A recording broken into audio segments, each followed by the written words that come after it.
जय हिंद दोस्तों, मैं नवीन शर्मा आप सभी का स्वागत करता हूं। आशा करता हूं आप सब एकदम अच्छे हैं, एकदम बेहतरीन हैं। एक बार सारे प्यारे दोस्त बताएंगे आप सब कैसे हैं। उम्मीद करेंगे एकदम अच्छे होंगे, एकदम शानदार होंगे, एकदम जबरदस्त होंगे। और साथ ही आज हम हिंदी साहित्य की 8वीं कक्षा पर पहुंच चुके हैं। इसी एक उम्मीद के साथ में कि आपकी पिछली कक्षाएं तैयार होंगी। आप जानते हैं कल एप्लीकेशन के इशू के चलते आप लोगों की क्लास नहीं हो पाई, उसके लिए रियली सॉरी। ठीक है, इसी क्रम को आगे बढ़ाते रहेंगे साथ ही। तो हम लोगों ने पिछली कक्षा में पढ़ा था भक्तिकाल और उसके प्रमुख कवियों को, और आज हम शुरू कर रहे हैं किसको? रीतिकाल। ठीक है, नोट करें रीतिकाल। रीतिकाल, रीतिकाल के कितने भाग मैंने आपको बताए थे साथी बताएंगे। मुख्यतः किन विचारधाराओं में इसको बांटा जाता है, या लेखन के अनुसार या कवियों के अनुसार कितने भागों में बांटते हैं। 3 भागों की हमने बात की थी, तीनों को समझेंगे। एक तो मैंने बताया रीतिबद्ध कवि, एक होता है आपका रीति सिद्ध कवि, और एक है साथी आपके रीति मुक्त कवि। देखो, रीतिबद्ध जो थे, जो पुरानी काव्य की परिपाटी चली आ रही थी, जो पुरानी मर्यादाएं चली आ रही थी काव्य की, उन काव्य में बंध के जिसने खुद को, या मान के चले उन काव्य की जो परिपाटियां थी उनमें बांध करके स्वयं को जो रचनाएं की गई, उनको हम बोलते हैं रीतिबद्ध यानी बंधे हुए। एक आता रीति सिद्ध, जो उस परिपाटी से थोड़े से हटे। और रीति मुक्त मतलब जिन्होंने मर्यादाओं को लांघ दिया, यानी उनके लिए कोई अर्थ न रहा किसी प्रकार की परिपाटी का, उन्होंने सारी परिपाटियों के पार होकर के, सारी मर्यादाओं के पार होकर के रचनाएं लिखी। ठीक है, तो रीति काल को हम 3 तरह से बांटते हैं। ठीक है, क्या बोलेंगे आपका, जिसमें से 2 तो मुख्य हैं, वैसे तो 3 हैं। एक तो है रीतिबद्ध, रीतिबद्ध यानी जो रीतियों में बंधे हुए लोग थे, और एक थे रीति मुक्त। रीति सिद्ध इनके बीच की कड़ी है। क्या बोलेंगे? रीति मुक्त, या जिसको हम स्वच्छंद धारा भी कहते हैं। स्वच्छंद धारा, स्वच्छंद धारा किसकी? रीतिकाल की। ठीक है, अब आते हैं रीतिकाल के नामकरण पर। रीतिकाल के नाम किस किसने रखे, ये लिखना। लिखना, रीतिकाल को, रीतिकाल को अलंकृत काल कहा है। अलंकृत काल, रीतिकाल को अलंकृत काल कहा। किसने कहा है भैया अलंकृत काल? क्या बोलेंगे? मिस्र बंधुओं ने। क्या मैं आपसे जान सकता हूं मिस्र बंधु में 3 भाई कौन कौन है? वो 3 भाइयों के नाम मैं जान सकता हूं कि आप लोगों से? रीतिकाल को अलंकृत काल, इसको साथी रीति काव्य गिरियर्सन के अनुसार कहा गया है। रीति काव्य किसने? डॉक्टर गिरियर्सन के अनुसार, डॉक्टर गिरियर्सन। और रीति काल के अलावा इसको अंधकार काल, ज्यादा जानकारी नहीं मिलती इसके बारे में।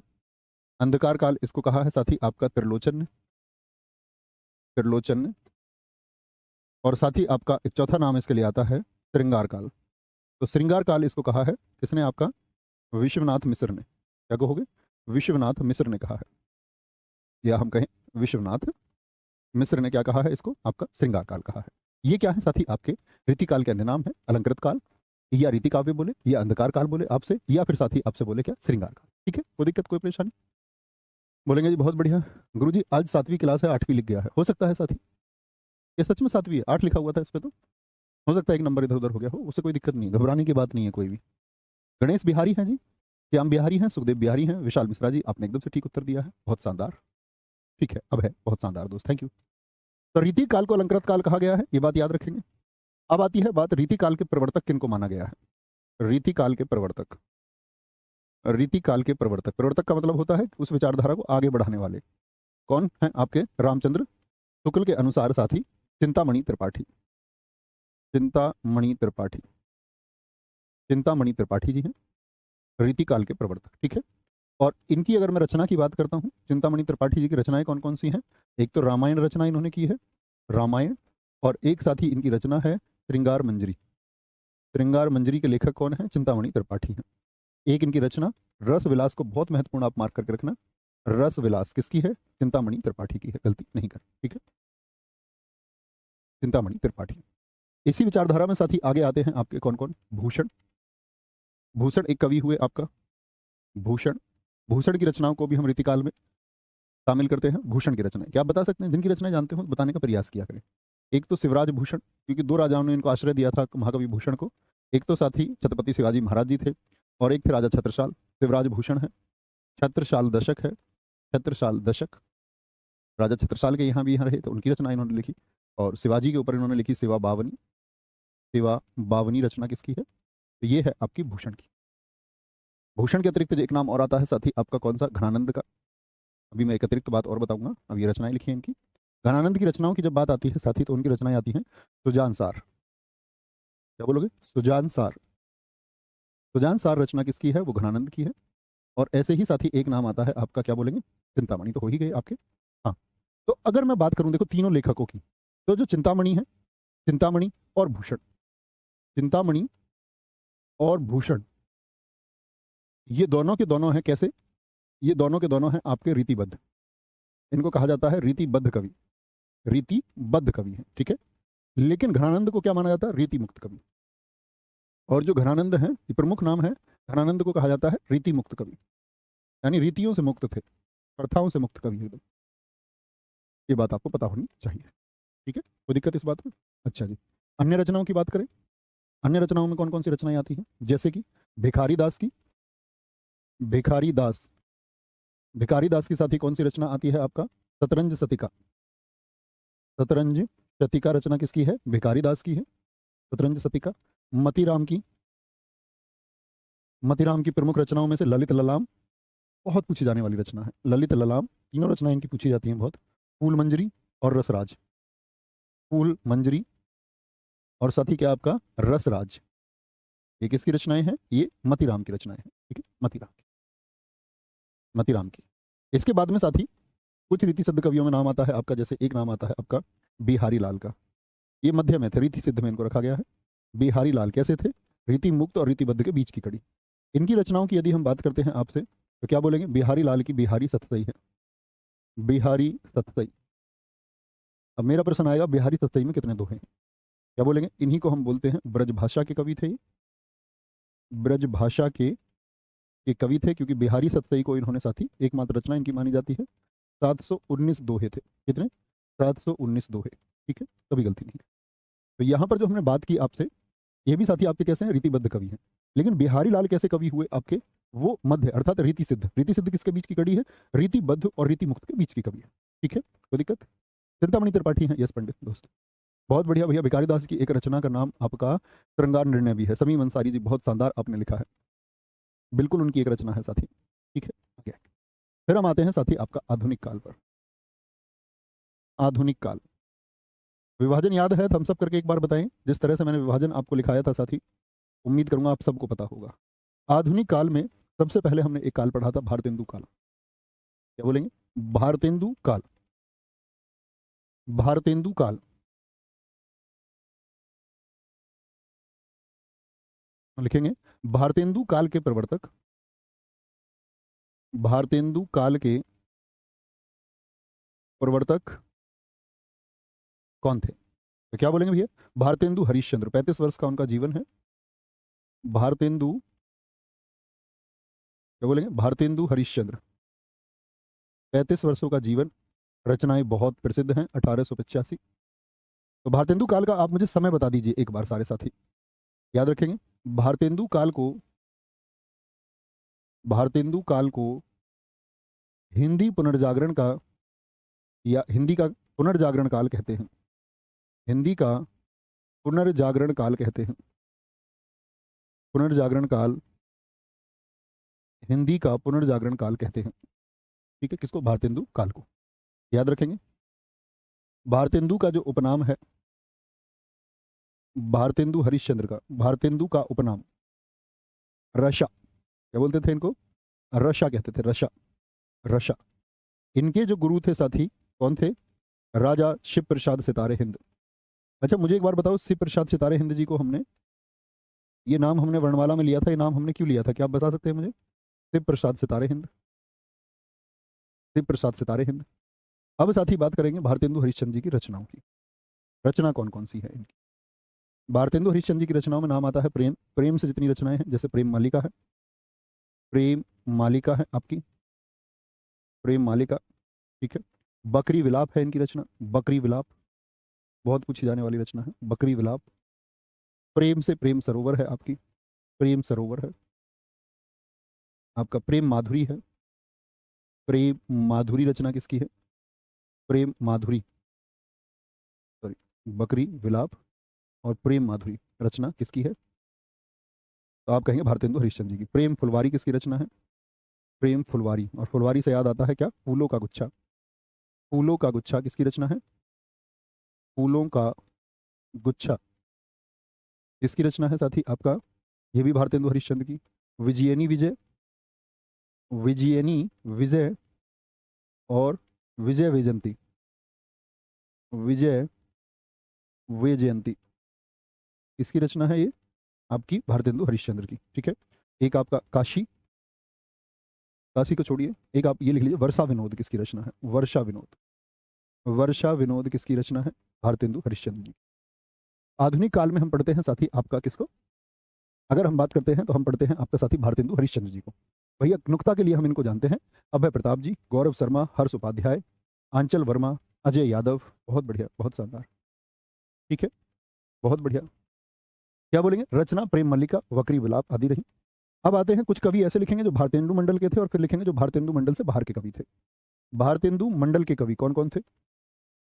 भारतेंदु मंडल के मतलब इस समय के, भारतेंदु मंडल मतलब इनके संगठन के जो कवि थे, तो उनकी रचनाएं वही क्रम बनेगा। जैसे बद्री नारायण चौधरी थे, कौन कौन बताएगा? पुराने छात्र बताएं, बद्री नारायण चौधरी की रचना कौन सी है?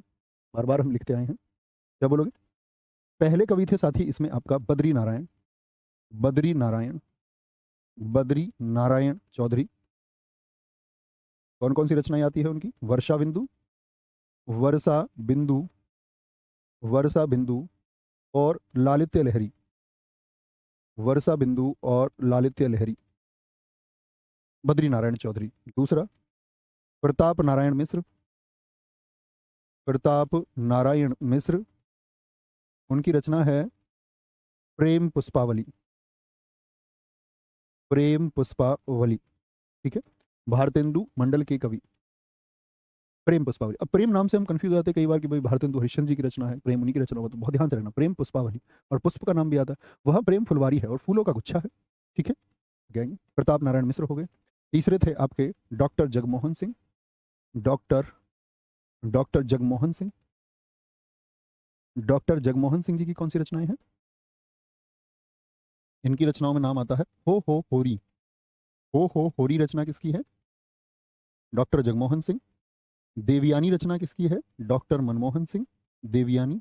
और इनको जाना जाता है साथी ऋतु संहार, ऋतु संहार और मेघदूत के, मेघदूत किसके ग्रंथ हैं ये दोनों? मेघदूत का ब्रज भाषा में जो ट्रांसलेशन है, ब्रज भाषा अच्छा मथुरा क्षेत्र की जो भाषा है, ब्रज भाषा में अनुवाद के लिए इनको जाना जाता है, ब्रज भाषा में अनुवाद। ठीक है, तो क्या कहेंगे जी? ये भैया आपका भारतेंदु मंडल के कवि हैं। चौथे इसमें नाम आता है अंबिका दत्त का, अंबिका दत्त, सॉरी मैंने हो होरी डॉक्टर जगमोहन सिंह जी की बताई, अंबिका दत्त की है हो होरी।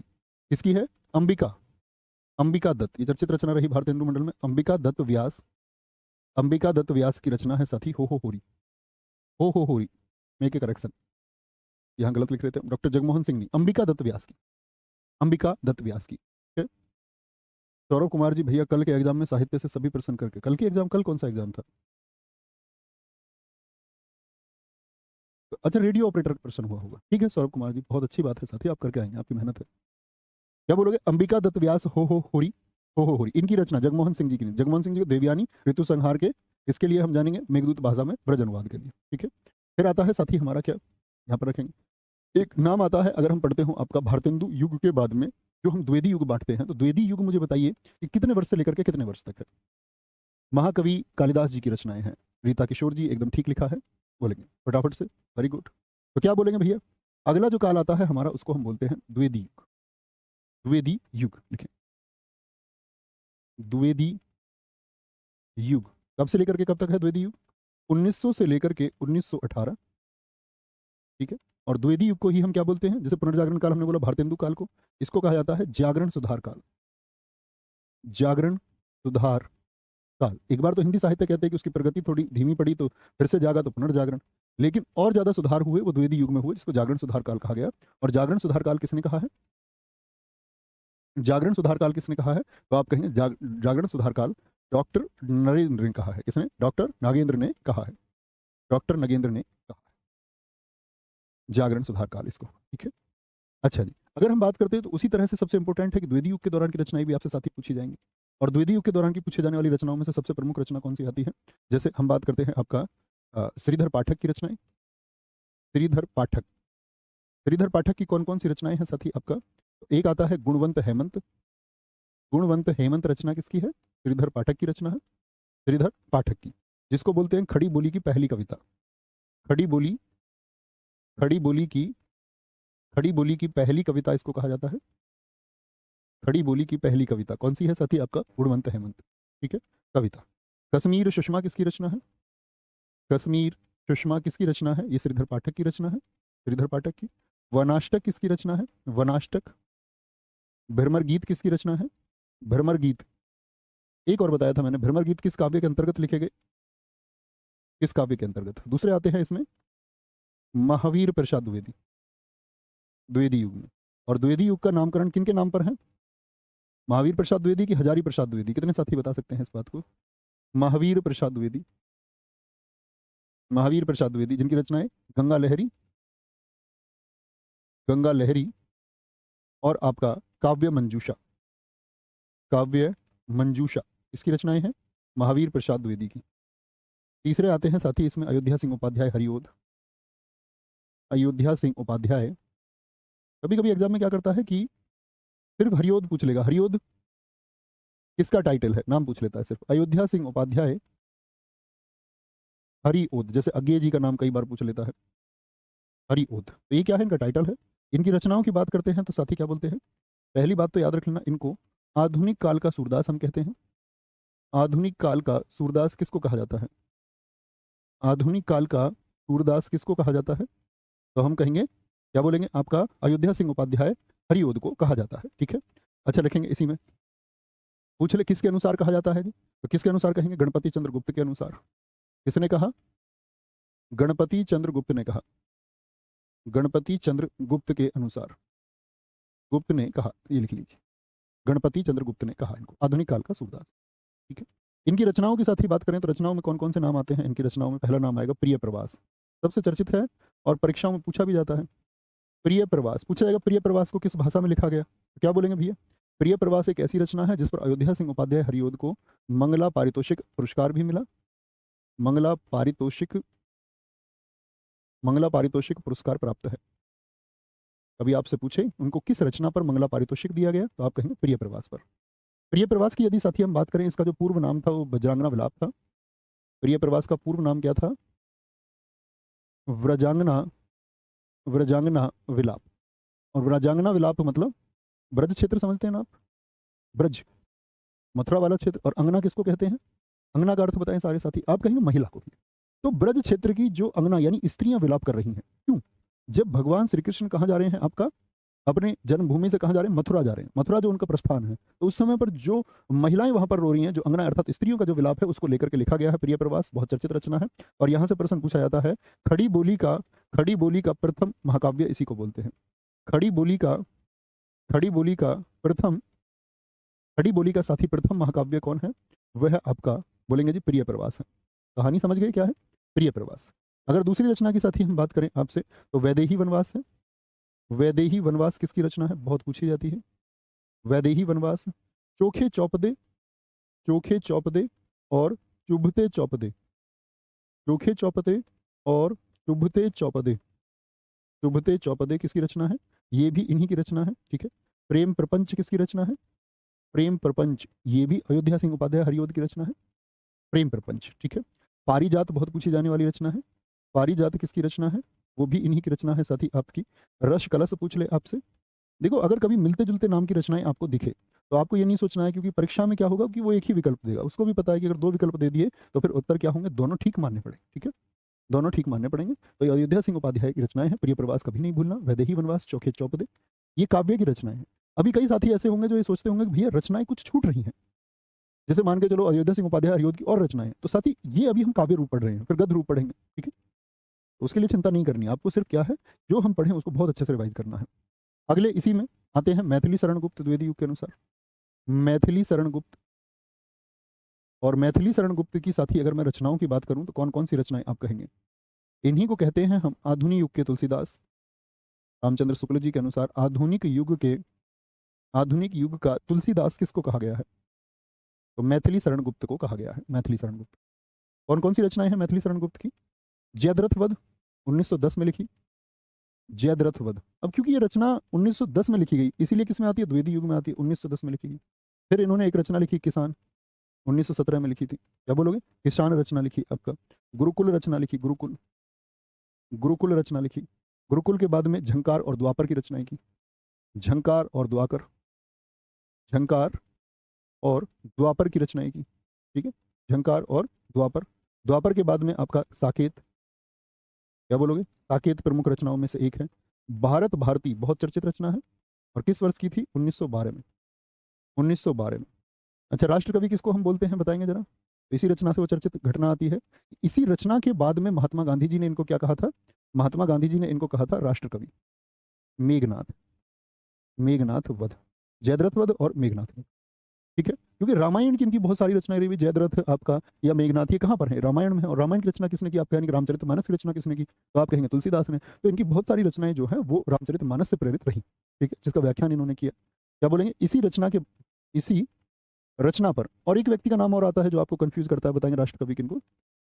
इसी रचना के लिए, इसी रचना के लिए एम के गांधी ने, इसी रचना के लिए एम के गांधी ने, मोहनदास करमचंद गांधी ने इन्हें, इन्हें क्या राष्ट्रकवि कहा?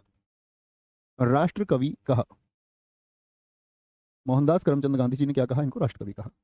आप कहेंगे भैया रामधारी सिंह दिनकर का नाम कई बार आता है, सुना होगा आपने? नहीं जी भैया। तो रामधारी सिंह दिनकर ने स्वयं को डिप्टी राष्ट्रकवि स्वीकार किया है, खुद ही स्वीकार कर लिया था। क्या बोल दिया था? खुद को उन्होंने डिप्टी राष्ट्रकवि बोलेंगे जी। बहुत बढ़िया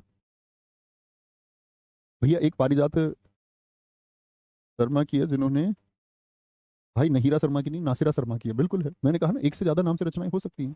उर्वशी, उर्वशी के 2 लेखक हैं। उर्वशी, उर्वशी 2 रचनाएं बिल्कुल हो सकती हैं, कोई दिक्कत नहीं है इस बात में, कभी चिंता नहीं करनी। तो झंकार, द्वापर, साकेत, उससे पहले किसान हो गए आपकी भारत भारती, पंचवटी, मेघनाथ पर्व, और सबसे पहले 1910 जयद्रथ वध हो गए। ठीक है भैया, रामधारी सिंह दिनकर जी का नाम आता है जी बिल्कुल। उन्होंने खुद को फिर डिप्टी राष्ट्रपति कह दिया।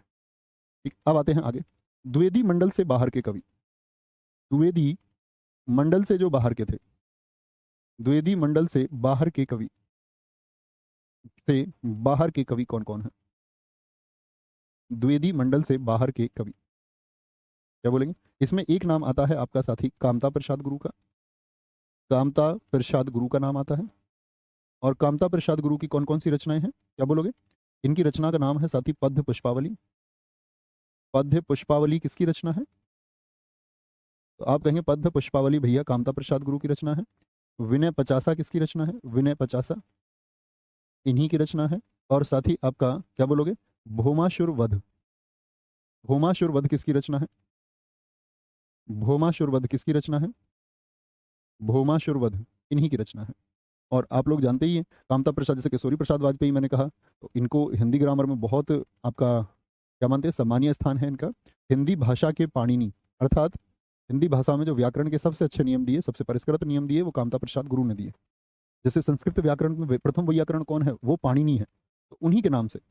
ठीक है, क्या बोलेंगे? उन्हीं के नाम से, उन्हीं के नाम से साथी क्या बोलेंगे? सर ये नाम मैंने पहले कभी नहीं पढ़े हैं। तो दोस्त कभी ना कभी तो पढ़ने थे। सर जी क्लास 7 कहाँ गई? भैया क्लास 7 ये गलत नंबर डल गया। कल क्लास नहीं हुई तो उन्होंने सोचा होगा कल क्लास होगी, उन्होंने आज का बना दिया क्लास नंबर 8। मुझे देखना चाहिए था, है ना? ये तो कोई इसमें इतनी बड़ी बात नहीं है, 7वीं ही है। आप सोच लीजिए क्रम से चल रहे हैं हम, तो 7 और 8 से क्या अंतर है? रजत दोस्त मेरे, है ना, वो उनकी गलती है, बच्चों की हो जाता है कई बार, उससे कोई दिक्कत नहीं है नंबर डले हुए से। कामता प्रसाद गुरु हो गए, इनको हिंदी भाषा के पाणिनि कहते। पद्य पुष्पावली, विनय पचासा हो गया आपका, भौमासुर वध हो गया, ये बात याद रखेंगे। एक साथी इसमें आते हैं मुकुटधर पांडे। कौन आते हैं? मुकुटधर पांडे, मुकुटधर पांडे। अब देखो 2 रचनाएं आएंगी ऐसी। कानन कुसुम किस किस की रचना है? मुकुटधर पांडे की कौन सी रचना है? कानन कुसुम, कानन कुसुम। और बता सकते हो और किसकी रचना है कानन कुसुम? कोई साथी अगर बता पाए। ठीक है, और द्विवेदी युग के बाद में साथी क्या आता है आपका? फिर आता है छायावाद। क्या आता है? छायावाद। छायावाद का साथी समय आप सारे साथी बताएंगे। छायावाद का समय कौन सा है? छायावाद, तो क्या बोलेंगे? छायावाद का समय है 1918 से 36, 1918 से 36 है। और जो नामकरण किया छायावाद का वो मुकुटधर पांडे जी ने ही किया, लिख लेना इस बात को ही। छायावाद का नामकरण, छायावाद का नामकरण, नामकरण मुकुटधर पांडे ने किया। मुकुटधर, मुकुटधर पांडे ने किया। ठीक है जी। और मुकुटधर पांडे के अनुसार छायावाद में कितने लेखक हैं? आप कहेंगे भैया 6 लेखक हैं उनके अनुसार। कौन कौन से 6 लेखक हैं बताएं? 6 लेखक कौन कौन से हैं साथी बताएंगे एक बार? तो 6 लेखकों में नाम आता है साथी आपका किस किसका? पहला नाम आता है जयशंकर प्रसाद। या पहले अगर नंबर से ही मैं बोलूं कि सबसे पहले कवि कौन माने जाते हैं छायावाद के, तो पहले सुमित्रानंदन पंत लिख लीजिए। फिर पूछ ले, नंबर ही पूछ ले, फिर जयशंकर प्रसाद नहीं आएगा। तो पहले कवि पूछ ले तो सुमित्रानंदन पंत हो गए। दूसरे जयशंकर प्रसाद का नंबर लिखिए, जयशंकर प्रसाद जी को लिखिए, जयशंकर प्रसाद। ठीक है। तीसरा नाम साथी आप बताएंगे, बाकी चार सूर्यकांत त्रिपाठी निराला है जी। सूर्यकांत, सूर्यकांत त्रिपाठी, सूर्यकांत त्रिपाठी निराला, निराला इनका टाइटल है। ठीक है, सूर्यकांत त्रिपाठी निराला। चौथा नाम साथी इसमें आता है महादेवी वर्मा का, महादेवी वर्मा का नाम आता है। पांचवा नाम साथी इसमें आता है राम कुमार वर्मा का, और आप जानते हैं इन छह की रचनाएं परीक्षा में ना आए ऐसा होगा नहीं। छठा नाम आता है साथी भगवती चरण वर्मा का, भगवती चरण वर्मा का नाम आता है, भगवती चरण वर्मा का नाम। ठीक है। अब देखो इन छह नामों को कैटेगराइज किया गया है। ये जो चार लोग हैं शुरुआत के, इनको बोलते हैं छायावाद के चतुष्पद। क्या कहते हैं जी इनको? छायावाद के, छायावाद के चतुष्पद कौन कहलाते हैं? छायावाद के चतुष्पद, यानी चार प्रमुख पूछ रहा था छायावाद के चार कवियों में कौन शामिल नहीं है? तो सुमित्रानंदन पंत, जयशंकर प्रसाद, सूर्यकांत त्रिपाठी निराला। और चौथी है महिला महादेवी वर्मा। क्या बोलोगे? महादेवी वर्मा, ये याद रख लेना। और इनको कहा जाता है, तीनों को कहा जाता है क्या? छायावाद के वृहत्रयी, छायावाद के, छायावाद के वृहत्रयी। ठीक है, वृहत्रयी का मतलब क्या हो गया आपका साथी?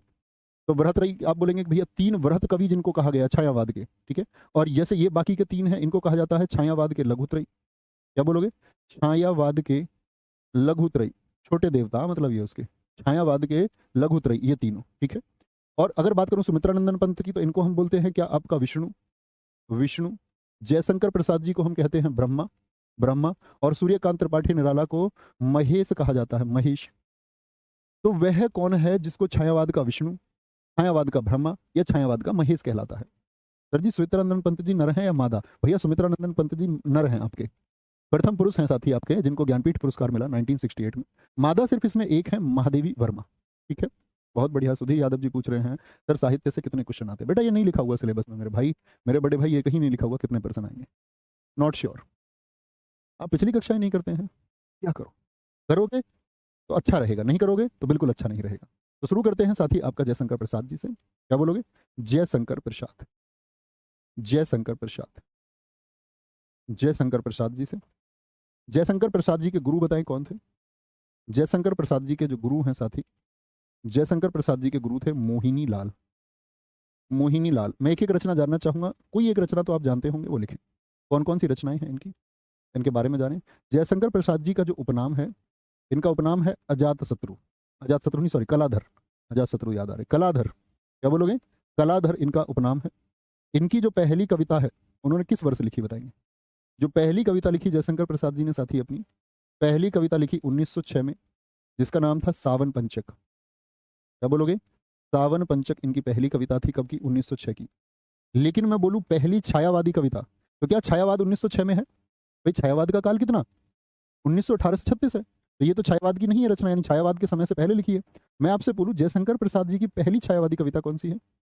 पहली जो छायावाद युग के दौरान लिखी गई पहली छायावादी कविता, वो लिखी इन्होंने 1918 में, इस युग में, 1918। क्या नाम था उसका? प्रथम प्रभात, प्रथम प्रभात। तो छायावादी युगीन पहली कविता प्रथम प्रभात, और उनके कैरियर की पहली कविता वो सावन पंचक है। ठीक है। आगे बात करेंगे, जैसे झरना रचना उनकी है, रचनाओं को अलग से लिखते हैं साथी। ठीक है। क्या बोलेंगे? जैसे हम लिखेंगे आपका उनकी रचनाएं कौन कौन सी हैं। रचनाओं में पहला नाम आता है साथी आपका, जैसे बात करते हैं हम झरना का, 1918 की रचना है, 1918 की। हालांकि इससे पहले एक उसी को लिख लेते हैं, उर्वशी 1909 को लिखते हैं। किसको? उर्वशी, उर्वशी की रचना इन्होंने की साथी आपका 1909 में, 1909 में। और उर्वशी के बारे में विशेष बात क्या है? ये चंपू काव्य है, चंपू काव्य। मैंने इतिहास में भी आपको बताया था चंपू काव्य क्या होता है, बताइए जरा।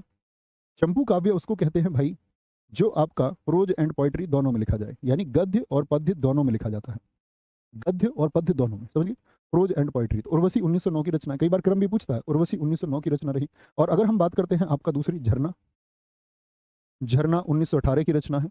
और झरना के बारे में विशेष बात क्या आती है? क्या बोलेंगे? इसको बोलते प्रथम निकाव्य संग्रह में रखेंगे उसको। इसकी अगर हम बात करें साथी, इसको कहा जाता है आपका, ये आपका क्या बोलेंगे, ये पहली प्रयोगशाला रचना इनकी कही जाती है। प्रयोगशाला से क्या मतलब है जी? पहली प्रयोगशाला रचना, या मैं बोलूं छायावाद की इनकी पहली रचना, कविता नहीं, छायावाद की, छायावाद की पहली रचना। अगर रचना लिख के पूछेगा तो हम कहेंगे झरना, कविता लिख के पूछेगा तो प्रथम प्रभात। ठीक है, यहीं पर लिख लीजिए कहीं पे इधर। प्रथम काव्य संग्रह कौन सा था इनका? प्रथम काव्य संग्रह, कविताओं का एक संग्रह, उस संग्रह का नाम था 1913 का कानन कुसुम। कानन कुसुम। अभी किसकी रचना बताई थी कानन कुसुम? एक इस नाम से तो रचना भैया आपका मुकुटधर पांडे जी की भी थी। क्या बोलोगे? मुकुटधर पांडे जी की भी थी। तो जयशंकर प्रसाद जी की उर्वशी हो गई, ठीक है। झरना, झरना हो गई, ठीक है। झरना के बाद में साथी 1925 आंसू। क्या बोलोगे? आंसू 1925 में इनकी रचना लिखी गई। आंसू 1925, जिसको क्या बोलते हैं हम? हिंदी भाषा का मेघदूत। हिंदी भाषा का मेघदूत। भाई कालिदास जी की जो मेघदूत है वो किस भाषा में? वो संस्कृत में है, लेकिन इसको माना जाता है हिंदी भाषा में मेघदूत, आंसू। ठीक है। आंसू के बाद में कामायनी 1935 में इसकी रचना हुई। कामायनी 1935, 1935। कामायनी, कामायनी के बारे में क्या बोलते हैं? इसमें इसमें 15 सर्ग हैं, 15 सर्ग हैं। इसे छायावाद का उपनिषद कहते हैं। इसे छायावाद का इसे छायावाद का उपनिषद कहते हैं। छायावाद का। अब जो 15 सर्ग आते हैं उसमें मनु, श्रद्धा और ईड़ा पूछा जाता है कि मनु, श्रद्धा और ईड़ा ये किस के पात्र हैं? तो क्या बोलेंगे? वो किसके? कामायनी के पात्र हैं साथी। किसके? कामायनी के पात्र हैं। कामायनी के अलावा अगर हम बात करें, आपका लहर रचना किसकी है? जयशंकर प्रसाद जी की रचना, बहुत इंपॉर्टेंट रचना है, ठीक है। ये भी साथी इन्होंने लिखी, कामायनी से पहले लिखी थी ये 1933 में। तो आंसू, कामायनी, लहर, झरना बहुत पूछी जाती है। बहुत बढ़िया समीम अंसारी जी, लहर बहुत शानदार, वेरी गुड। कोई दिक्कत, कोई परेशानी? एक बार थम्स अप करके मुझे ये बताओ, पिछली क्लासेस तैयार है ना? मनु, श्रद्धा, ईड़ा, आदि सिसोदिया जी, बहुत शानदार। अगले आते हैं साथी हमारे कौन? सूर्यकांत त्रिपाठी निराला। सूर्यकांत त्रिपाठी निराला। सूर्यकांत त्रिपाठी निराला। उनकी साथी कौन कौन सी रचनाएं महत्वपूर्ण हैं? सूर्यकांत त्रिपाठी निराला, तो कहेंगे भैया उनका जो पहला काव्य संग्रह था 1923 का, अनामिका। अनामिका ये काव्य संग्रह है, और इसी अनामिका के अंदर उन्होंने लिखा दो प्रसिद्ध, मतलब रचनाएं तो और भी हैं 1923 में। इसी में दो काव्य यानी दो कविता है उनकी, एक तो तोड़ती पत्थर, तोड़ती पत्थर, और एक राम की शक्ति पूजा। राम की शक्ति पूजा इस काव्य संग्रह के अंदर है। एक तो पूछ लिया था राम की शक्ति पूजा के लेखक कौन है, या सीधे सीधे काव्य संग्रह का नाम देके पूछ लेता अनामिका किसकी रचना है? अनामिका किसकी रचना है? अनामिका के साथ में बात करें आपका, अगर हम बात करते हैं परिमल की, परिमल किसकी रचना है? वह है आपका सूर्यकांत त्रिपाठी निराला की। परिमल के बाद अगर बात करते हैं, इसी में भी इन्होंने बहुत सारी, अगर बात करें इसी में नाम आता है इनकी प्रथम कविता का, ये नोट करके लिख लेना। प्रथम कविता जो है इनकी वो है जूही की कली।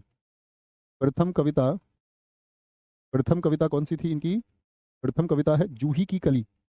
और जूही की कली को किस काव्य संग्रह के अंतर्गत लिखा गया है? परिमल के अंतर्गत।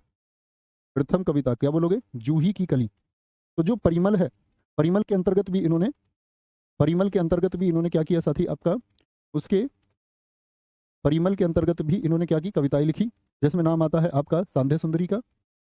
सांध्य सुंदरी, सांध्य सुंदरी का, जिसको हम कई बार संध्या सुंदरी भी कहते हैं। और जूही की कली हो गई, जूही की कली। जूही की कली इसी के अंतर्गत आती है, जूही की कली। भिक्षुक कविता, बहुत, भिक्षुक कविता किसकी है? भिक्षुक कविता सूर्यकांत त्रिपाठी निराला। और बादल राग किसकी है? बादल राग किसकी है? वो भी सूर्यकांत त्रिपाठी निराला की है, ठीक है। कभी भी पूछे परिमल की रचना कब हुई? वो 1930 में हुई। यानी ये क्रम हम सेट करते हैं, अनामिका के बाद परिमल, परिमल के बाद में साथी एक कुकुरमुत्ता। कुकुरमुत्ता, कुकुरमुत्ता रचना है इनकी 1942 की। कुकुरमुत्ता के बाद में नए पत्ते, नए पत्ते रचना है, नए पत्ते, नए पत्ते रचना है। और जब कुकुरमुत्ता नए पत्ते को लिखा गया तो नए पत्ते के साथ उसी वर्ष 1946 में बेला को भी लिखा गया, बेला। गीतिका ये इन सबसे पहले की रचना है 1936 की। गीतिका लिख सकते हैं 1936 की रचना है। कुकुरमुत्ता 1942 की रचना है। नई पत्ते, नई बेला जो ये 1946 की रचना है, 1946 की, ठीक है। गीतिका हो गई आपकी। और क्या बन सकते हैं इसमें? एक अर्चना रचना है, अर्चना, ये आज़ादी के दशक की रचना है 1950 की। अंतिम काव्य संग्रह जो है वो है सांध्य काकली। सांध्य काकली ये क्या है? अंतिम कविता संग्रह है। अंतिम काव्य संग्रह किसका? अंतिम काव्य संग्रह था ये निराला जी का, सांध्य काकली। अंतिम, क्या बोलोगे? अंतिम काव्य संग्रह है भैया किसका? आपका सूर्यकांत त्रिपाठी निराला जी का अंतिम काव्य संग्रह। बोलेंगे भी फटाफट से। शिवानी मित्तल जी, गुरु जी क्लास आपको 8वां, हाँ बच्चों गलत लिखा हुआ था 8वां, आज आज क्लास थी आपकी 7वीं, ठीक है, वो थंबनेल पे गलत लिखा हुआ था। आगे आगे। अर्चना सांध्य काकली। ठीक है, आगे चलेंगे। तीसरा नाम आता है सुमित्रानंदन पंत जी का। सुमित्रानंदन पंत, सुमित्रा नंदन पंत, इनकी कौन कौन सी रचनाएं हैं साथी? क्या बोलोगे? उच्छ्वास, प्रथम छायावादी रचना है इनकी। क्या बोलोगे? उच्छ्वास, लिख लेना इस पर। प्रथम छायावादी, प्रथम छायावादी रचना है इनकी, प्रथम छायावादी रचना सुमित्रानंदन पंत की उच्छ्वास। ठीक है, एक आता है इनका पल्लव, पल्लव। एक साथी इनकी नाम आता है वीणा। वीणा किसकी रचना है? वीणा सुमित्रानंदन पंत की रचना है। ठीक है, एक नाम आता है साथी आपका लोकायतन, लोकायतन। ठीक है, लोकायतन हो गया। और लोकायतन को इन्होंने लिखा है महात्मा गांधी के जीवन पर। इसके जीवन पर रचना है सुमित्रानंदन पंत जी की, महात्मा गांधी के जीवन पर। तो गांधी जी के जीवन पर इन्होंने लिखा है, जीवन पर आधारित है लोकायतन। एक है आपका साथी, क्या बोलोगे? युगांत, युगांत रचना है इनकी। एक साथी आपका युगवाणी है। युगवाणी रचना किसकी है? तो आप कहेंगे सुमित्रानंदन पंत की है जी। एक नाम आता है चिदम्बरा, ये तो बहुत चर्चित रचना है, चिदम्बरा। और चिदम्बरा के लिए साथी इनको क्या मिला था बताएंगे? कितने साथी जानते हैं पंत जी वो पहले व्यक्ति है हिंदी भाषा के जिनको सबसे पहले ज्ञानपीठ मिला हिंदी भाषा में? जैसे ज्ञानपीठ स्थापित 1961 में हुए, दिए गए पहली बार 1965, लेकिन पहली बार में मलयालम भाषा के लिए दिया गया, जी शंकर कुरूप को। हिंदी के लिए नहीं, हिंदी के लिए पहली बार दिया गया 1968 में। 1968 में इसी रचना के लिए क्या मिला था इनको? ज्ञानपीठ पुरस्कार मिला। क्या मिला था? ज्ञानपीठ पुरस्कार इनको मिला, ज्ञानपीठ पुरस्कार चिदम्बरा के लिए। ठीक है, ज्ञानपीठ पुरस्कार, गलती नहीं करनी है। आगे आता है आपका साथी इनका कला और बूढ़ा चांद। कला और बूढ़ा चांद किसकी रचना है? इसके लिए इनको साहित्य अकादमी पुरस्कार मिला था। और मैं अलग से क्लास कराऊंगा आपको साहित्य अकादमी किस वर्ष में किसको मिला और उसकी विधा क्या थी। ठीक है, आशीष यादव जी, बहुत थैंक यू मेरे भाई, ये मेरे लिए गर्व करने वाली बात है। युगवाणी, चिदम्बरा, कला और बूढ़ा चांद। बस ये लिखें कि जो ही आपकी अनुभूति है उसी को व्यक्त किया करो, उसका सम्मान है हमेशा। क्या बोलेंगे जी? महादेवी वर्मा आती हैं चौथी। महादेवी वर्मा जी की रचना बताना कौन सी है जिसको ज्ञानपीठ पुरस्कार मिला था? अगर मैं महादेवी वर्मा जी की बात करता हूँ साथी और उनकी रचनाओं की बात करता हूँ कि महादेवी वर्मा जी की कौन कौन सी रचनाएं हैं, तो उनकी रचना में नाम आता है सबसे पहले तो क्या बोलोगे? निहार। क्या बोलेंगे? निहार रचना किसकी है? 1930 की, महादेवी वर्मा जी की रचना है।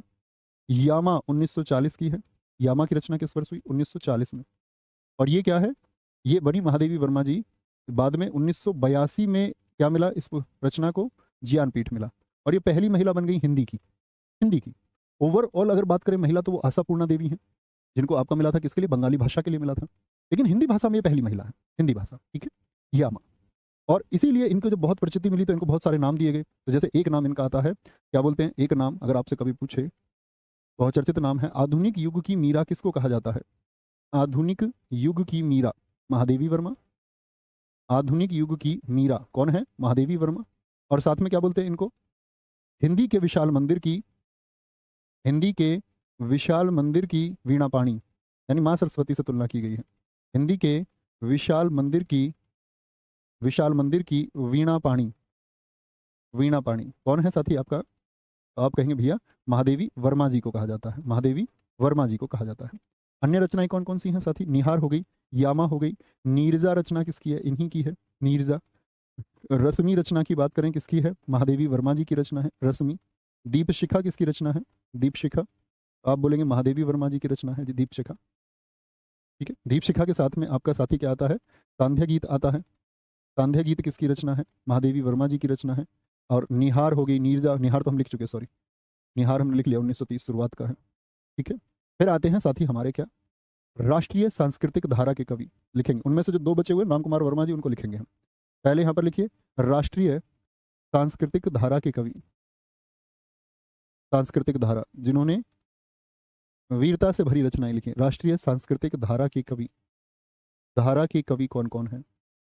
और कल से हमारी कक्षा यहाँ से चलेगी। राष्ट्रीय सांस्कृतिक धारा के कवियों में बालकृष्ण शर्मा नवीन, सुभद्रा कुमारी चौहान, माखनलाल चतुर्वेदी, और उसके बाद में हम छाया दत्तर, काल से आगे बढ़ते रहेंगे। ठीक है, कोई दिक्कत कोई परेशानी? जरूरत है तो सिर्फ और सिर्फ एक चीज की साथी, वह है कि आप जो रचनाएं हम लिख रहे हैं उनको बहुत ध्यान से एक एक बार पढ़ते रहें, परीक्षा तक आप बिल्कुल तैयार हो जाएंगे। ठीक है, कोई दिक्कत कोई परेशानी? बोलेंगे महादेवी वर्मा जी को भैया, महादेवी वर्मा जी बहुत बढ़िया, चलो कोई दिक्कत कोई परेशानी?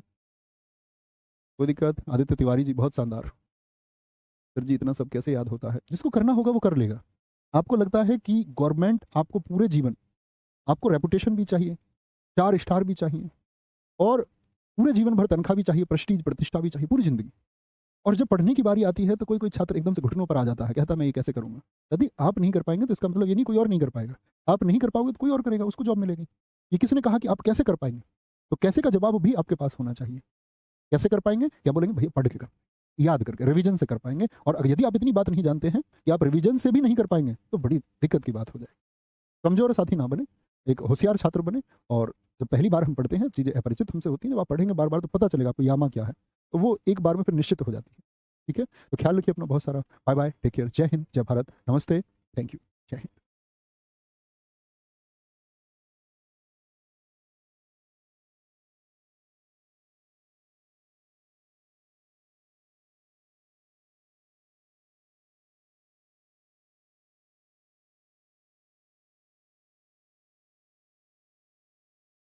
जय हिंद दोस्तों, मैं नवीन शर्मा आप सभी का स्वागत करता हूं। आशा करता हूं आप सब एकदम अच्छे हैं, एकदम बेहतरीन हैं। एक बार सारे प्यारे दोस्त बताएंगे आप सब कैसे हैं। उम्मीद करेंगे एकदम अच्छे होंगे, एकदम शानदार होंगे, बहुत बेहतरीन होंगे। तो दोस्त हम लोग पहुंच चुके हैं आज हिंदी साहित्य की 8वीं क्लास पर। तो कल वो 8 नंबर गलती से लिख गया था, वो दरअसल में 7 नंबर था। ठीक है, 7वीं कक्षा थी। आज हम 8वीं कक्षा पर साथी पहुंचे हैं। ठीक है, बहुत ध्यान से नोट्स बनाएंगे। और कल मैंने आपको बताया था कि हम जो राष्ट्रीय सांस्कृतिक धारा के जो कवि हुए, जिन्होंने आपका देशभक्ति के ऊपर कुछ लिखा, उनको आज हम लिखने वाले हैं। बहुत बढ़िया पवन मौर्य जी, मैं एकदम ठीक हूँ भाई साहब। सौरभ गहलोत, प्रीति कुमारी, विजय चौहान, धीरू वर्मा, लाल चंद्रा।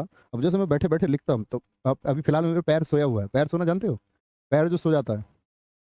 अंजू, रवि तिवारी, सरफराज अहमद, राम रतन यादव, आपका आकांक्षा अंबेडकर, अंशिका सिंह, फयाज अहमद, सारे साथियों का स्वागत है। तो शुरू करेंगे साथी आज की क्लास को। ठीक है, क्या बोल रहा था मैं? आज हम करेंगे आपका जो राष्ट्रीय सांस्कृतिक धारा के लेखक हुए, राष्ट्रीय सांस्कृतिक धारा के राष्ट्रीय सांस्कृतिक धारा के कवि कौन कौन हुए साथी बताएंगे? किस किस का नाम इसमें आता है? सबसे पहले जैसे सुभद्रा कुमारी चौहान आप जानते होंगे, और उनसे भी पहले नाम आता है किसका? माखन लाल चतुर्वेदी। माखन लाल चतुर्वेदी। माखन लाल चतुर्वेदी। माखन लाल चतुर्वेदी जी, जिनको साथी हम एक भारतीय आत्मा भी कहते हैं। क्या उपनाम है इनका? एक भारतीय आत्मा। एक भारतीय आत्मा। सबसे पहले साहित्य अकादमी पुरस्कार इन्हीं को मिला था। मैं आपको साहित्य अकादमी पुरस्कार अलग से पढ़ाऊंगा, उनकी रचनाएं भी अलग से बताऊंगा। ठीक है, तो इनकी रचनाएं कौन कौन सी हैं साथी आपकी? रचनाओं में अगर नाम आता है तो नाम आता है हिम क्रीटनी। हिम क्रीटनी जो 1943 की रचना है इनकी। और फिर नाम आता है हिम तरंगिणी का। हिम तरंगिणी। इसी पुस्तक को साथी क्या मिला था इनको? साहित्य अकादमी पुरस्कार मिला था 1949, हिम तरंगिणी के लिए ही। ठीक है, समर्पण। समर्पण 1956 में इन्होंने लिखी थी, आपको वर्ष याद करने की याद जरूरत नहीं है। और इनकी बहुत प्रसिद्ध कविता है एक इनकी, कैदी और कोकिला। कैदी और कोकिला इसकी रचनाएं हैं माखन लाल चतुर्वेदी जी की।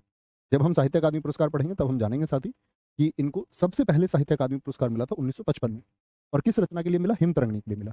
आकाश कश्यप जी उत्तर दे भी चुके हैं, बहुत शानदार। ठीक है, माखन लाल चतुर्वेदी। अगली बात आएंगे बालकृष्ण शर्मा। बालकृष्ण शर्मा, इनका टाइटल कौन जानता है? किस नाम से रचनाएं करते थे? बालकृष्ण शर्मा नवीन, अपडेट, अध्ययन। बालकृष्ण शर्मा नवीन, इनकी रचनाओं में साथी कौन कौन सी रचनाएं आती हैं? कुमकुम और रश्मि रेखा। कुमकुम, कुमकुम और रश्मि रेखा किसकी रचनाएं हैं? कुमकुम और रश्मि रेखा, क्या बोलेंगे जी? बालकृष्ण शर्मा नवीन की रचनाएं हैं। इसके बाद में साथी सुभद्रा कुमारी चौहान, कौन ही नाम नहीं जानता होगा इनका। एक रचना कौन सी जानते हैं इनकी, पूरे देश भर में प्रसिद्ध है? सुभद्रा कुमारी चौहान। सुभद्रा कुमारी चौहान, इनकी रचनाओं की यदि बात करते हैं तो क्या बोलते हैं? एक तो जलिया वाला बाग। क्या बोलते हैं? जलैया, जलैया वाला बाग। जलैया वाला बाग। एक झांसी की रानी, सबसे चर्चित, खूब लड़ी मर्दानी वह तो झांसी वाली रानी थी, बुंदेलो हर बोलो के मुंह हमने सुनी कहानी थी। त्रिधारा। त्रिधारा। मुकुल। मुकुल झंडे की इज्जत में। झंडे की इज्जत में।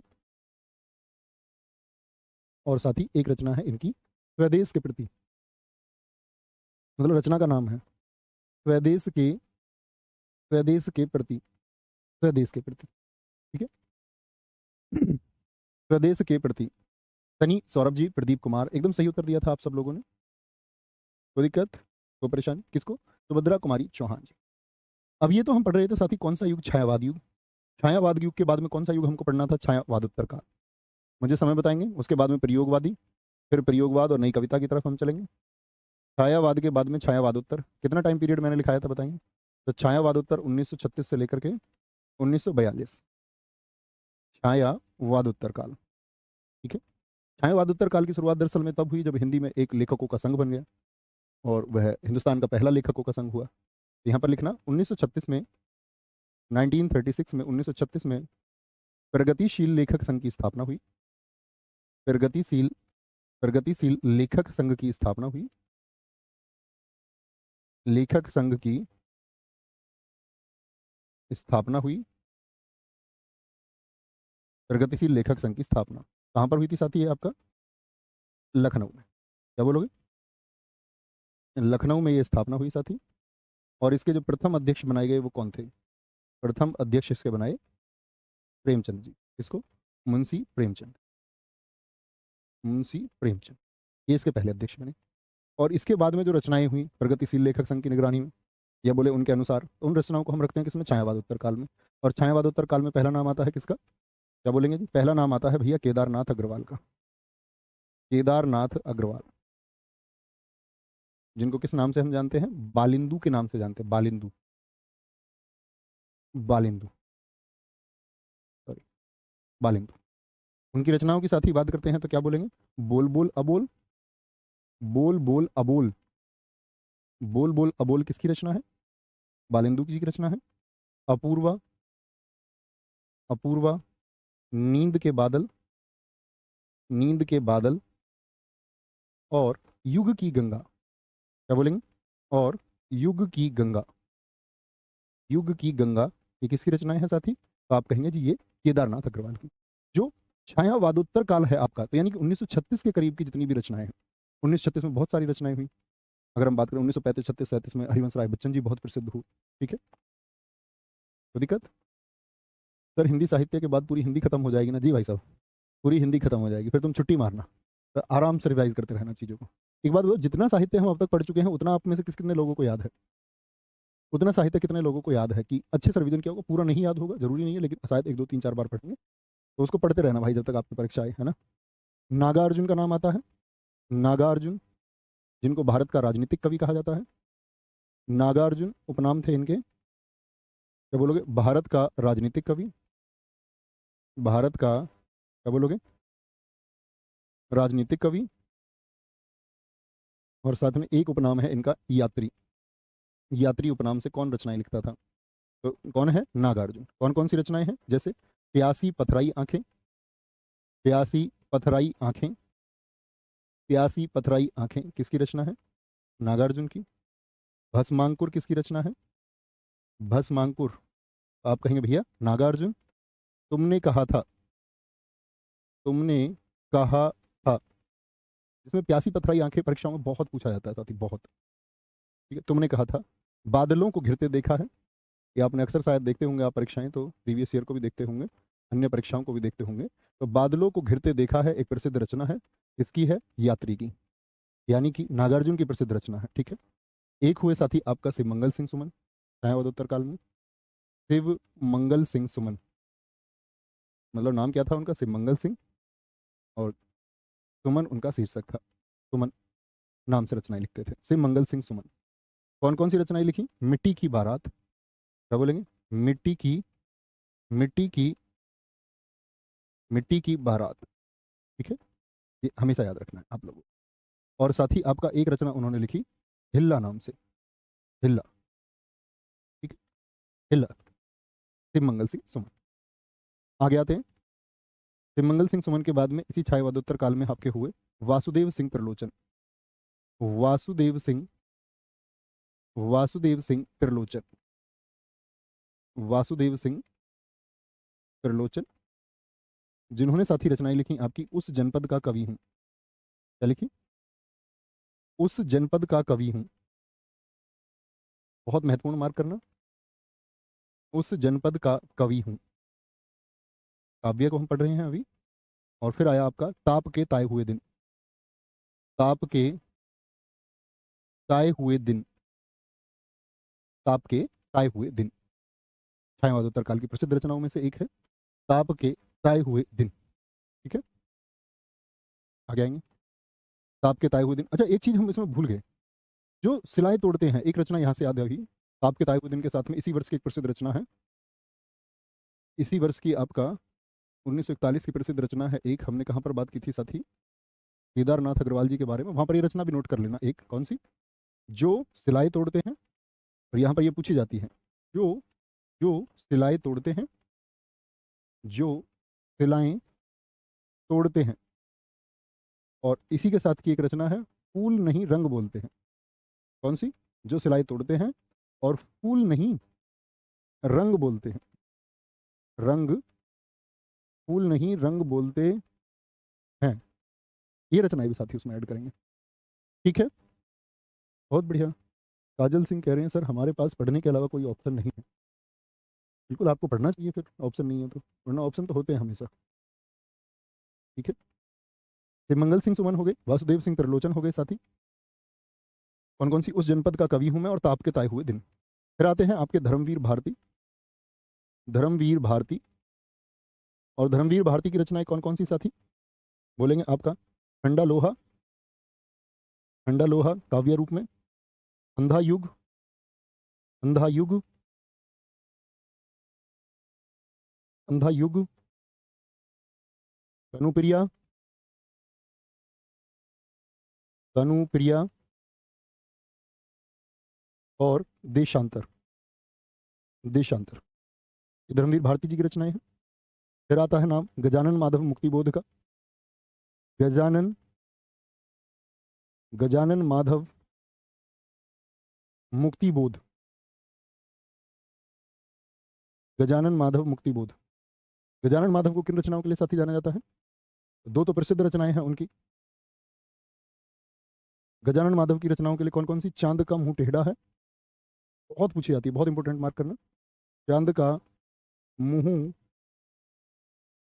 टेढ़ा है और भूरी भूरी खाक धूल। क्या बोलोगे? भूरी भूरी, भूरी भूरी खाक धूल। इसकी रचना है, गजानन माधव मुक्तिबोध की रचना है। गजानन माधव के अलावा साथी हम बात करें आपका सर्वेश्वर दयाल सक्सेना। आजकल ट्रेंड है इनका, यहाँ से सबसे ज्यादा रचनाएं पूछी जाती हैं छायावाद उत्तर से। सर्वेश्वर दयाल सक्सेना। कौन सी रचना है? एकदम से ध्यान आता होगा पुराने साथियों को, खूटियों पर टंगे लोग। खूटियों पर, खूटियों पर टंगे लोग, खूटियों पर टंगे लोग। इसकी है जी सर्वेश्वर दयाल सक्सेना। एक टूनी नाव,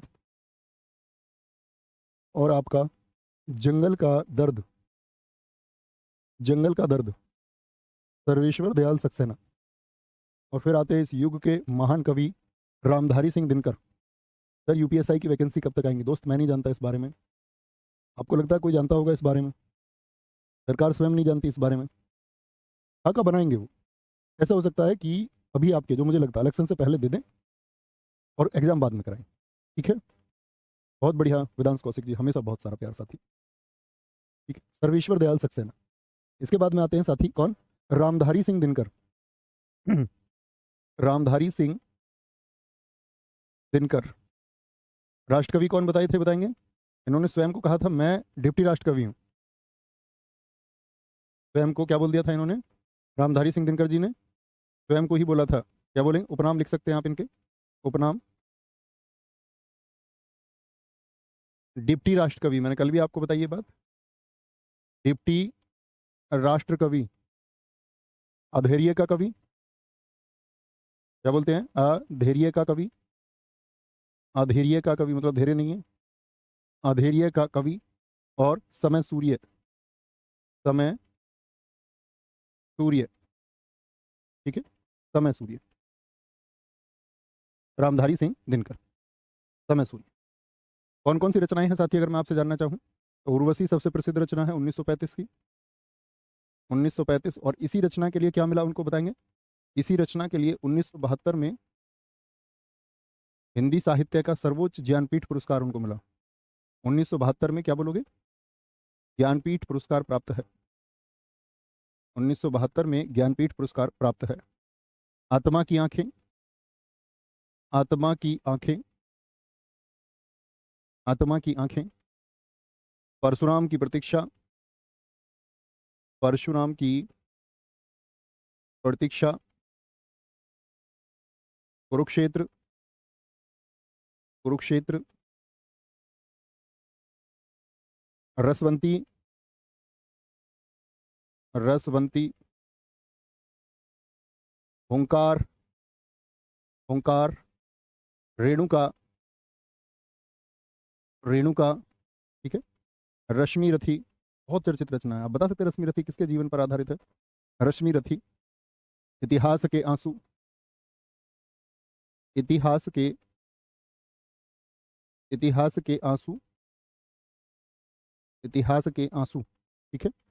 और आपका रेणुका, हंकार, रश्मि रथी, इतिहास का, इतनी काफी, कुरुक्षेत्र। फिर आते हैं साथी तार सप्तक जारी करने वाले सच्चिदानंद हीरानंद वात्स्यायन अज्ञे, ठीक है। गुरुजी एक बार बारात शब्द को देख लीजिए, शायद मैंने बारात लिख दिया है, जो आपने लिखा है ना दोस्त संदीप तिवारी जी, वो एकदम ठीक लिख रखा है। मुझसे गलती हुई है दोस्त, क्योंकि शायद मैं देख नहीं पा रहा हूँ, अभी ऊपर जाएंगे तो बोर्ड कुछ ये हैंग कर रहा है। बारात ये सही होता है, अब मैंने लिखा था तो गलत लिखा होगा, अगर बारात इसके अलावा कुछ लिखा है तो आ जाता है कई बार लोग, ठीक है। बारात होगा। आगे क्या बोलेंगे जी? फिर आते हैं हमारे कौन? सच्चिदानंद हीरानंद वात्स्यायन अज्ञे, सच्चिदानंद, सच्चिदानंद हीरानंद वात्स्यायन अज्ञे, टाइटल है इनका, इस नाम से रचनाएं करते थे अज्ञे। अक्सर परीक्षाओं में सिर्फ अज्ञे भी लिखा मिल जाता है। क्या बोलेंगे? इनको किसके लिए जानते हैं? लिखना। चार तार सप्तक जारी किए, चार चार तार सप्तक जारी किए। अब तार सप्तक से मतलब क्या होता था? सप्त मतलब सात, तो सात कवियों की एक श्रृंखला और उनकी रचनाओं को एक पत्रिका के माध्यम से ये लॉन्च करते हैं, जिसको तार सप्तक कहा गया। उसी को नाम दिया गया साथी, क्या? तार सप्तक। तो पहले तीन तार सप्तक में तो इनका उपयोग आता है, लेकिन चौथे के अनुसार बहुत सारे लोग अलग मानते हैं, चारों को जानेंगे। क्या बोलोगे? पहला तार सप्तक किस वर्ष आया? पहला तार सप्तक बताएंगे जी, कितने कवि थे इसमें? सप्त मतलब सात कवियों की श्रृंखला थी। तो पहला तार सप्तक आया 1943 में, और 8-8 वर्षों के अंतर से आते रहे, शुरुआत के तीन तो। दूसरा तार सप्तक आया आपका 1943, 8-51 में। तीसरा साथी आया, सात कवियों की श्रृंखला थी इसमें भी, 1959 में। और जब चौथा तार सप्तक आया, और जब आप टीजीटी पीजीटी परीक्षा देंगे पता प्रश्न कैसे आता है? निम्नलिखित में से कौन सा तीसरे तार सप्तक का कवि नहीं है? लेकिन आपको यहाँ यूपी सब इंस्पेक्टर एग्जाम में देखने को नहीं मिलेगा, ठीक है। तो कितने वर्षों के बाद आया ये? 20 वर्षों के बाद, 1979, 1979 तार सप्तक जारी हुआ। तो यहाँ पर आता है कि चौथा जो तार सप्तक है, कहते हैं उसमें सच्चिदानंद हीरानंद वात्स्यायन अज्ञे जी की इतनी भूमिका नहीं थी। तो याद रख लेना, क्या कहा जाता है? चौथे तार सप्तक का श्रेय किसको दिया जाता है? जारी करने का श्रेय, श्रेय नामवर सिंह को दिया जाता है। नामवर सिंह कौन है साथी? नामवर सिंह को, नामवर सिंह को जाता है, ठीक है, नामवर सिंह को जाता है। इसके बाद इनकी अन्य रचनाओं की बात करते हैं। अन्य रचनाओं में कौन कौन सी रचनाएं आती हैं साथी इनकी? क्या बोलोगे? ऐसा कोई घर आपने देखा है, ऐसा कोई घर, ऐसा कोई घर आपने देखा, ऐसा कोई घर आपने देखा है। एक रचना इनकी आती है इत्यलम, इत्यलम। और बहुत अच्छी तरह से मार्क करना, हरी घास पर क्षण भर। ये यूपी एग्जाम की, यूपी पुलिस के एग्जाम की बहुत बहुत साथी अगर मैं कहूँ फिर जाने वाली रचना। एक तो ये हरी घास पर क्षण भर, और एक आपका कितनी नावों में कितनी बार, सॉरी, कितनी नावों में कितनी बार, कितनी नावों में, ये पुरस्कृत रचनाएं हैं। कितनी नावों में कितनी बार 1967 की रचना है, बहुत महत्वपूर्ण रचना है। 1967 कितनी नावों में कितनी बार, ठीक है। आंगन के पार द्वार इनकी प्रसिद्ध रचना है 1961 की। आंगन के, आंगन के पार द्वार 1961। नेट पे पूछा जाता है ऐसे, नेट एग्जाम जैसे कि वो वर्ष दे देगा आपसे। और पूछ लेता निम्नलिखित रचनाओं का क्रम क्या, एक ही लेखक की रचनाएं दे देता, क्रम के अनुसार 4 विकल्प दे देगा। ठीक है, कोई दिक्कत, कोई दिक्कत। ऐसा कोई घर आपने देखा है, इत्यलम, हरी घास पर क्षण भर, कितनी नावों में कितनी बार, आंगन के पार द्वार, ठीक है, चिंता, चिंता, सुनहले सवाल, सुनहले, सुनहले सवाल, सुनहले सवाल, पूर्वा, पूर्वा, असाध्य वीणा, असाध्य वीणा। ऐसा कोई घर आपने देखा है, पूर्वा, असाध्य वीणा। और क्या बोलेंगे आपका भग्न दूत, भग्न दूत किसकी रचना है, ये भी आपका इन्हीं की रचना है। असाध्य वीणा बहुत प्रसिद्ध काव्य है इनका। तो क्या बोला, ऐसा कोई घर आपने देखा है, आंगन के पार द्वार, कितनी नावों में कितनी बार, और हरी घास पर क्षण भर। ये तीन तो बहुत ही पूछी जाती है, कितनी नावों में कितनी बार, हरी घास पर क्षण भर, और साथ ही आंगन के पार द्वार, चिंता, सुनहले सवाल, पूर्वा, असाध्य वीणा। ये किसकी रचनाएं हैं, बोलेंगे। संदीप पढ़ेंगे आराम से बैठ के भाई, संदीप तिवारी, एक ही बात को बार बार ना लिखें, मैंने जवाब दे दिया आपकी बात, बरात ही बरात लिखे जा रहे हो। बोलेंगे, कोई दिक्कत, कोई परेशानी। सर 11 फरवरी को आरओ का पेपर है, उसकी डेट चेंज कर दीजिए। भाई साहब कैसी बात करते हैं आप यार। तो यूपी पुलिस के लिए क्लास चल रही है, एक तरफ आप आरओ एग्जाम भी निकालना चाह रहे हैं और एक बार यूपी पुलिस की क्लास भी देखना चाह रहे हैं।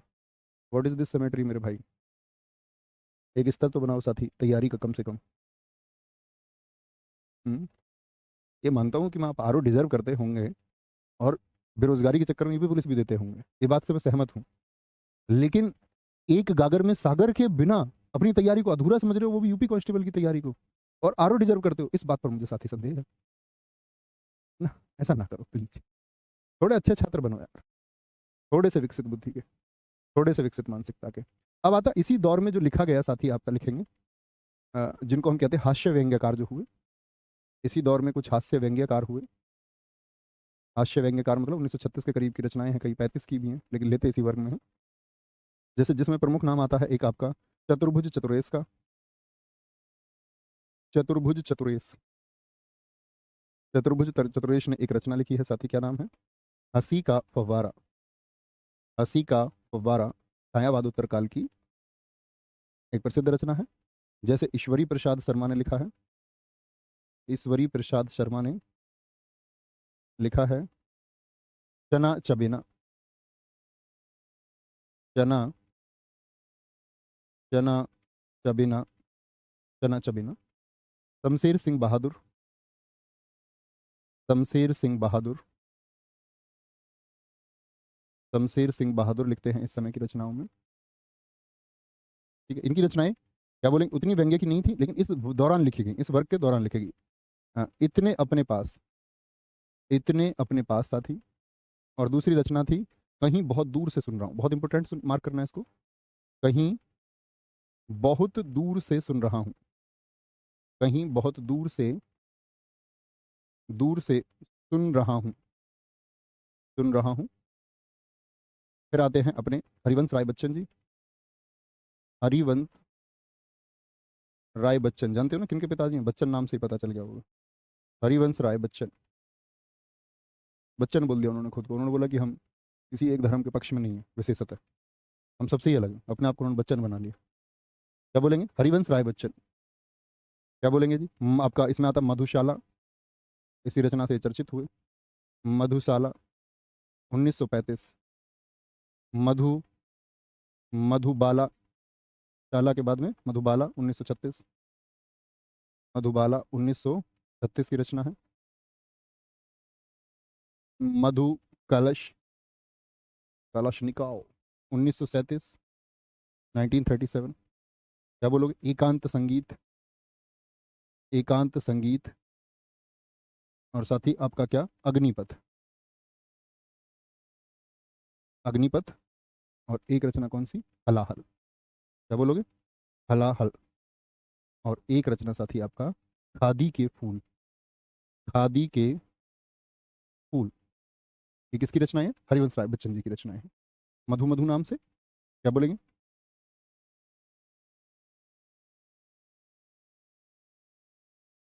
हाँ ठीक है संदीप जी, ओके। मैं आपसे ये कह रहा हूँ बार बार मत लिखो, मैंने सुन लिया आपकी बात का जवाब दे दिया, बाकी क्लास पे तो फोकस कर लो। बारात में अटके रहोगे, तुम्हारे दिमाग में बारात ज़्यादा चल रही है या। शायद तुम्हारी शादी नहीं हुई है अभी। आगे आएंगे। सर जी एग्जाम से बहुत डर लग रहा है मुझे। नाम नहीं पढ़ेंगे लेकिन तुम्हारा। डर जाओ एग्जाम से और भाग जाओ कहीं ऐसी स्थिति में, साथी कहीं ऐसी जगह पे चले जाओ जहाँ पर एग्जाम आपके पास ही ना पाए।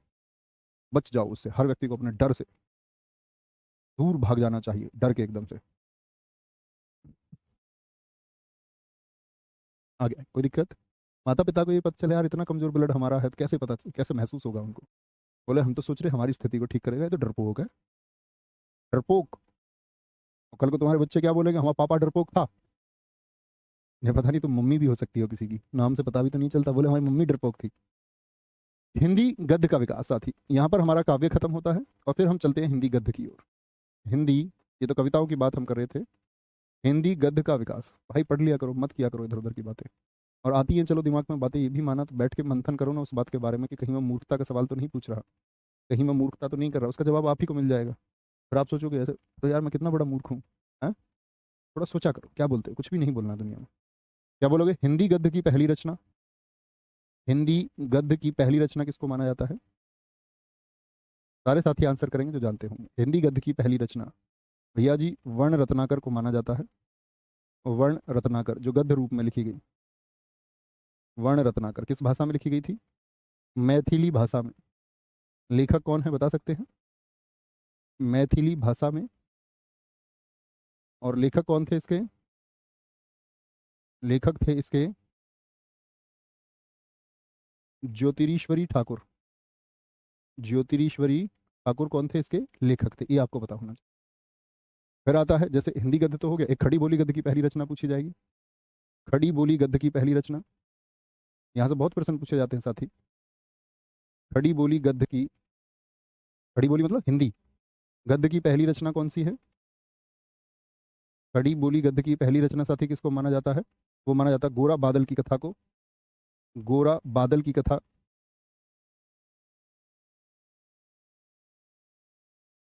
और लेखक कौन है इसके? जेठमल। गोरा बादल आप जानते होंगे। गोरा बादल इतिहास में हमने जिक्र किया था और मैंने बताया भी था इनके बारे में। ऐसे ही आपका गोकुलनाथ की, गोकुलनाथ किसके पुत्र थे? विठलनाथ के। गोकुलनाथ जो किसके पुत्र हैं? विठलनाथ के पुत्र हैं, जिन्होंने अष्टछाप बनाया था, विठलनाथ के पुत्र गोकुलनाथ ने शुरुआती ग्रंथ लिखे। 84 वैष्णवों की वार्ता, यानी 84 वैष्णव संतों ने आपस में जो वार्तालाप किया, और और 252 वैष्णवों की वार्ता, और और 252 वैष्णवों की वार्ता ग्रंथ लिखे, या नामक ग्रंथों की रचना की। किसने लिखे? गोकुलनाथ ने। ठीक है। तुर्ती मिश्र ने, तुर्ती मिश्र ने 1767 में बेताल पचीसी, बेताल पचीसी को लिखा, बेताल पचीसी को लिखा। यहीं पर बात आती है कि बेताल पचीसी जो लिखी गई, ठीक है, और फिर बाद में इसका जो अनुवाद हुआ, इसमें खड़ी बोली में जो अनुवाद हुआ, खड़ी बोली में जो ट्रांसलेशन हुआ, में अनुवाद ये किस किसने किया था? मजहर अली, मजहर अली और लल्लू लाल। मजहर अली और साथी किसने? लल्लू लाल ने। लल्लू लाल ने, मजहर अली और लल्लू लाल। अब देखो इस नाम से जब ये अनुवाद हुआ तो अनुवाद किस नाम से हुआ? तो अनुवाद का जो नाम है वो बेताल पच्चीसी है। दोनों नामों में अंतर दिख रहा है, यस और नो? ये वो पच्चीसी है, ये पच्चीसी है। तो परीक्षा में कई बार पूछा जाता है बेताल पच्चीसी को किसने लिखा है, तो सूरती मिश्र आंसर करेंगे। और पूछने का बेताल पच्चीसी किसने लिखा है, तो या तो विकल्प में लल्लू लाल मिलेंगे या मजहर अली, एक ही विकल्प में दोनों मिलेंगे, अलग अलग कभी देगा नहीं। ठीक है, बहुत बढ़िया, बहुत शानदार, बहुत शानदार। गुरु जी पेपर पर डर तो लगता है, हाँ उसके बारे में बहुत बार बात करता हूँ कि जो पढ़ेगा उसी को तो डर लगेगा, वो पॉजिटिव होता है, उसे चिंता नहीं करनी है।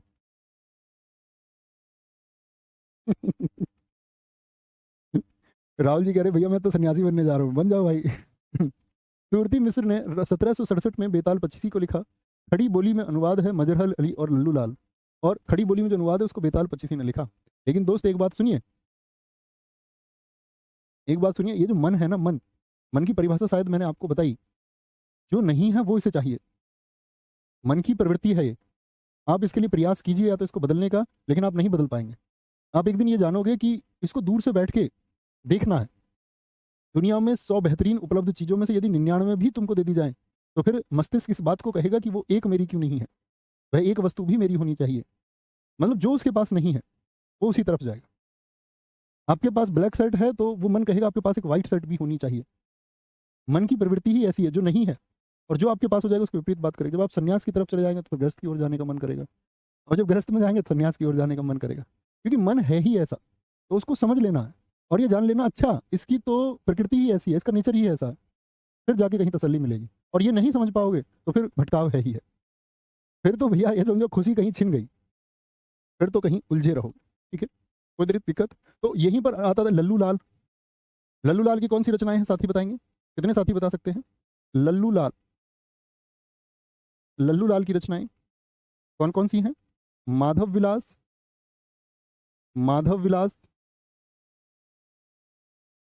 सिंहासन बत्तीसी। सिंहासन बत्तीसी किसकी रचना है? लल्लू लाल की। और प्रेम सागर किसकी रचना है? महत्वपूर्ण मार्क करना, प्रेम सागर सबसे ज्यादा पूछी जाती है, यूपीएसआई में भी पूछी गई आपका 2021 में भी। लल्लू लाल।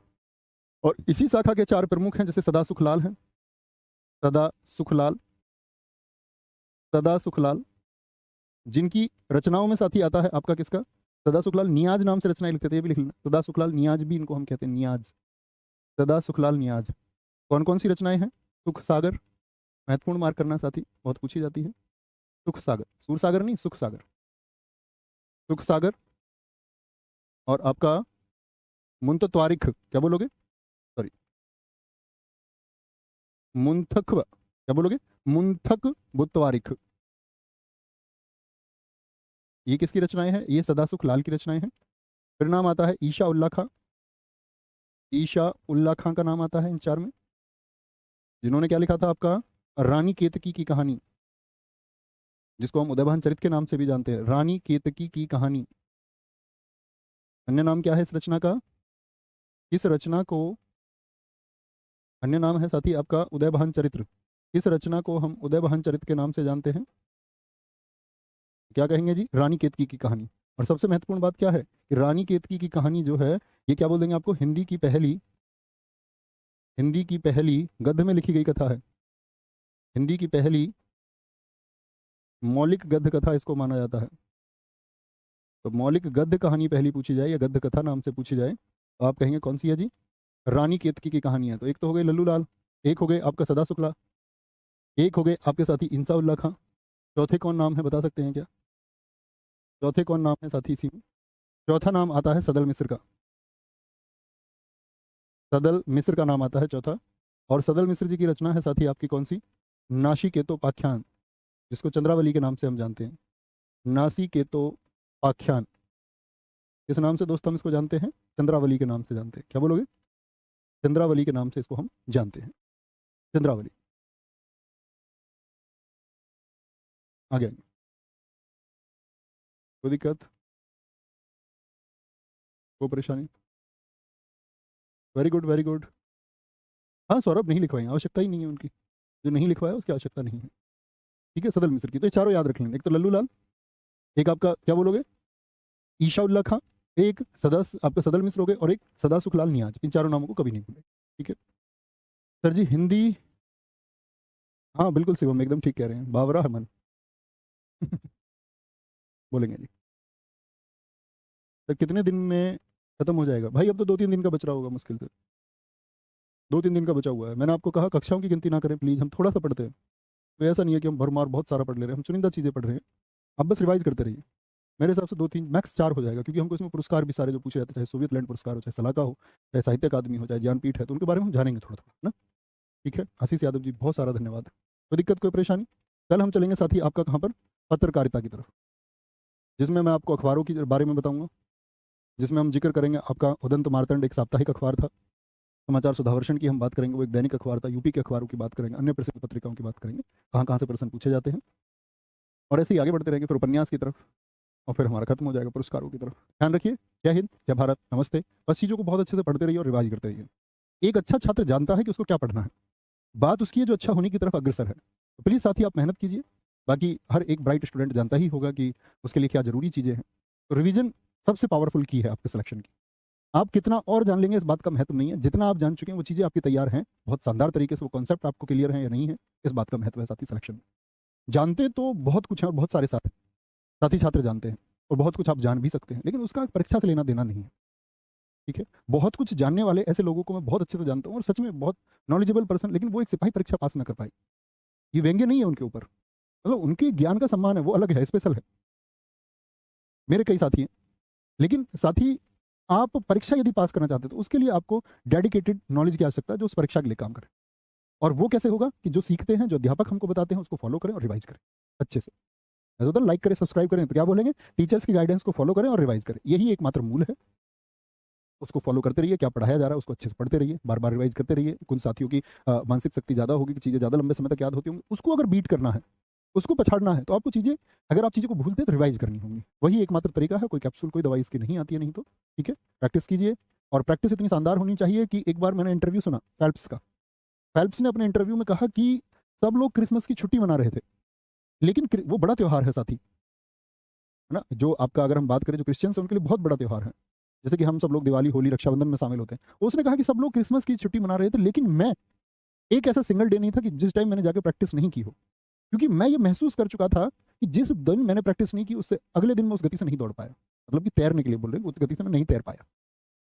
तो ये बात आप समझते होंगे कि जो दुनिया में टॉप पर है वह भी रोज अभ्यास करता है, क्योंकि उसको टॉप पे बने रहना। उसने कहा मैं 4 साल तक कोई छुट्टी नहीं की, ओलंपिक मेरा ड्रीम था। उसी तरह से साथी आप अपने सपने के लिए कितने डेडिकेटेड है, ये तय करेगा आपके आज के हार्डवर्क को। आप कितने स्मार्ट तरीके से स्टडी करते हैं, कितना आप लोग संकल्प के साथ में पढ़ते हैं, कितना आपका डिसीजन है ये जो जिसके लेकर के आप ये कार्य कर रहे हैं उसमें कितने मग्न या डूब करके आप पढ़ते हैं, वो सफल बनाएगा। ख्याल रखिए। नमस्ते, जय हिंद, जय भारत, थैंक यू।